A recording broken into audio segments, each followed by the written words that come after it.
এরপরে প্রশ্ন হলো, আকিকাতে গরু জবাই করে সমাজের বিত্তশালীদেরকে দাওয়াত খাওয়ালে আকিকা পূর্ণাঙ্গ হবে কিনা? আকিকার গোশতটা কোরবানির গোশতের মতো।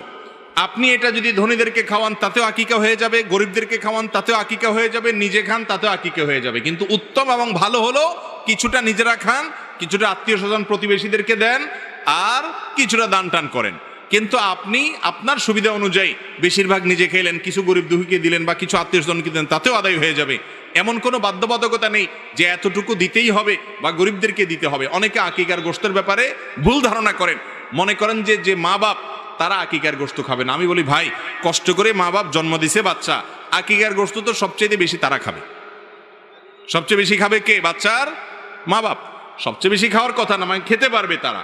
অতএব আকিকার গোশত ধনীদেরকে দিলে হবে না এমন না। তবে হ্যাঁ, যেটা প্রশ্ন করা দরকার ছিল সেটা করেন নাই, সেটা হলো আকিকার গোশত এটা দিয়া অনুষ্ঠান করার নাম করে মানুষকে কার্ড দিয়া দাওয়াত দিয়া এনে এরপরে টেবিল চেয়ার নিয়ে বসে চাঁদা নেওয়া, এটা গর্হিত কাজ, গুনাহের কাজ। এই রোগটা আছে না নাই? এটা জায়েজ নাই। এটা হলো মানুষকে লজ্জায় ফেলে তার কাছ থেকে চাঁদা নেওয়া। এই কাজ করার চাইতে হোটেলে ব্যবসা করা অনেক ভালো।